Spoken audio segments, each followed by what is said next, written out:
In doing that, I know in my heart that God bless them. Welcome to my big family. I don't know much about you, but I know one thing very, very important. That Jesus Christ lives in your heart.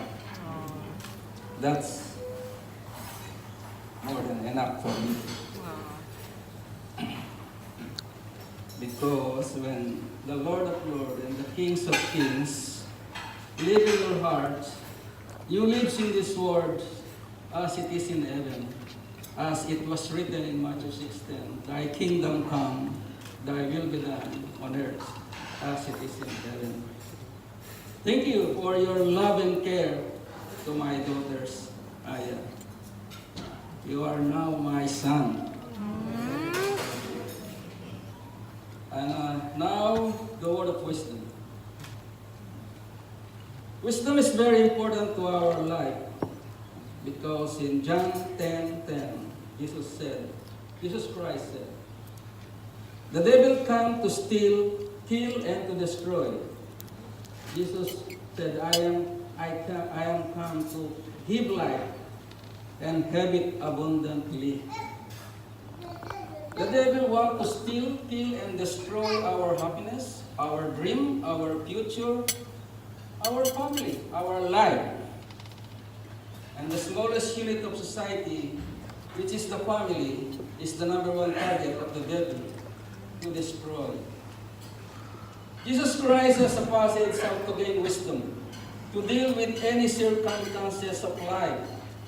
In Matthew 7:24 till 27, Jesus Christ said in verse 24, therefore, anyone who hears this word of mine and put them into practice is like a wise man who built his house on the rock.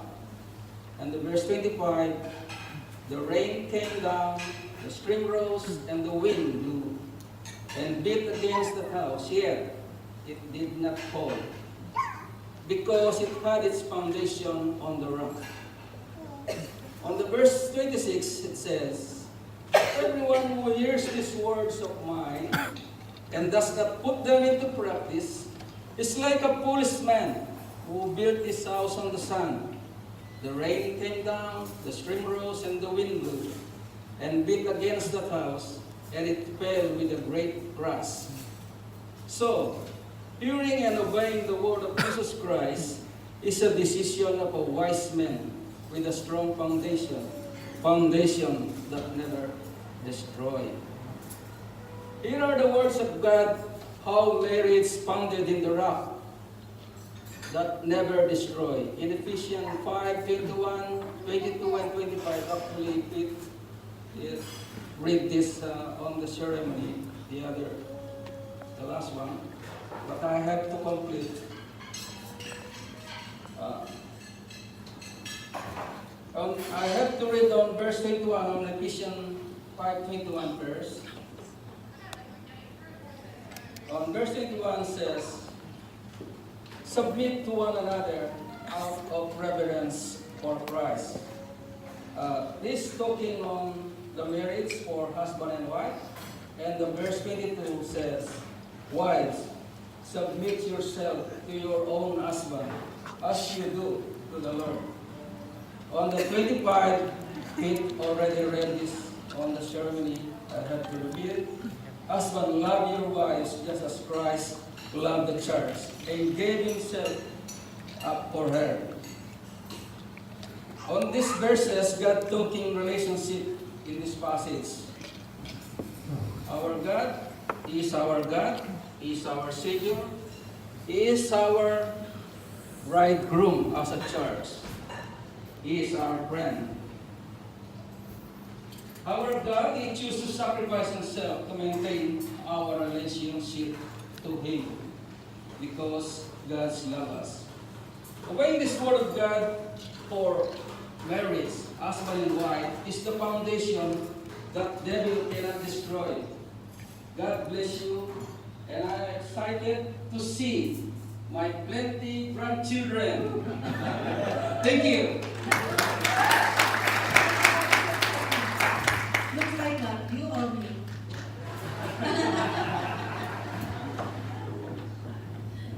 Thank you, Benia's dad. Okay, so we've got our second speech of the evening. So on behalf of Jeff's dad, Carl, we've got Jonathan, who's Jeff's brother, presenting the speech.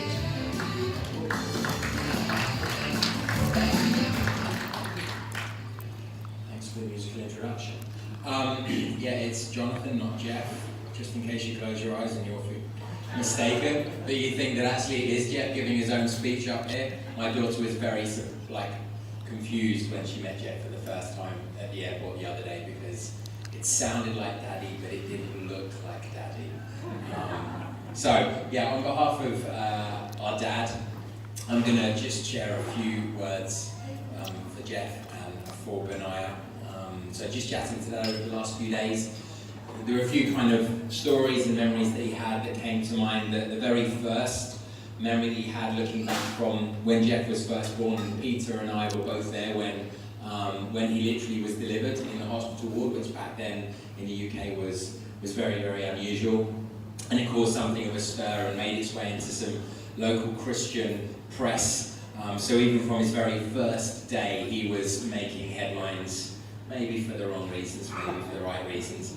Dad also then mentioned about the fact that Jeff, as many of you will know, has a passion for cycling and for sport.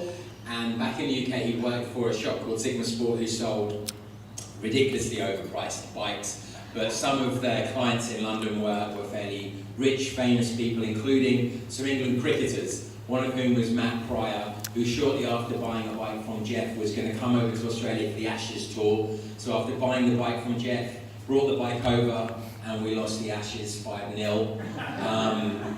So Dad and I and Pete would like to say thanks a lot, Jeff, for nothing.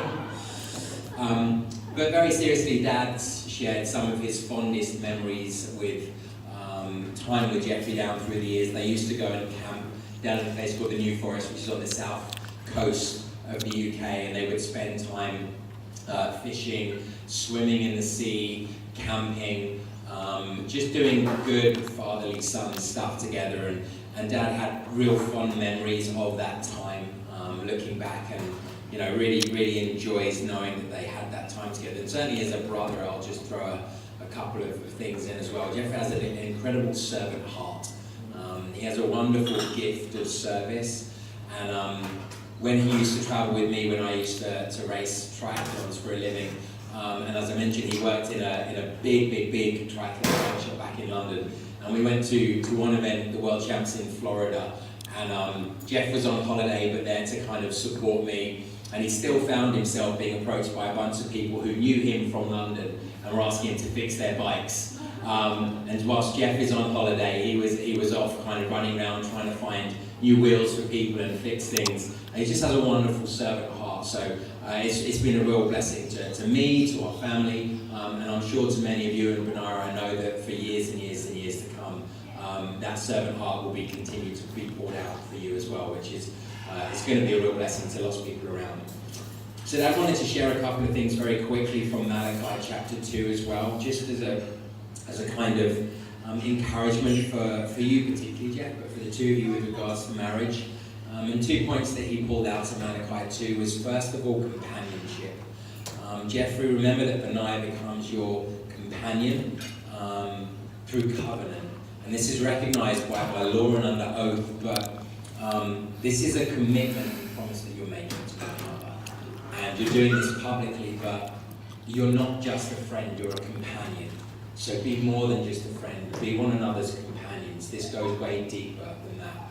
But then on that note, this is a covenant commitment as well. This is just not one of Jeff's kind of promises to rock up and then turn up 15 minutes late, or any of those other things that he now seemingly doesn't actually do, which is a blessing. But this is a covenant commitment. You have made promises, and this is a chance for you to now make those and keep them. And that's a reflection of God's unbroken covenantal promise. And it's a a privilege to reflect that, but it's also a charge to reflect that as well. God calls you in marriage to reflect his covenant promise to his church and to his bride. And so, Jeff, you have a particularly high responsibility to be that person within this marriage as well.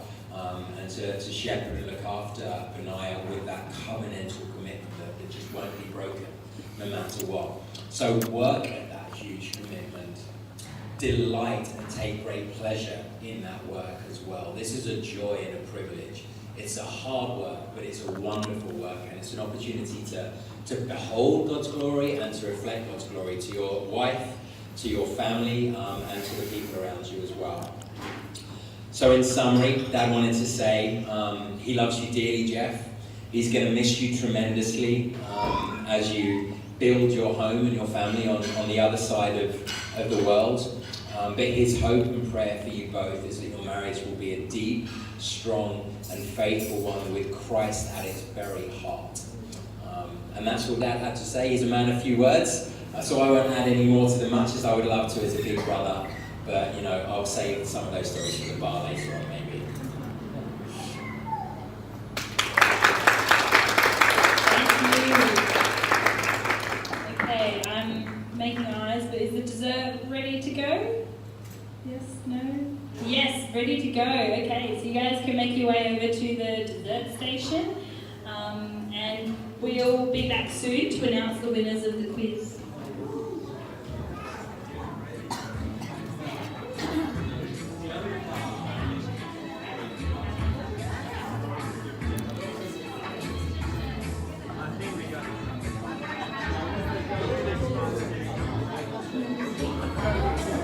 Sorry guys, we've just been notified it's 2 minutes.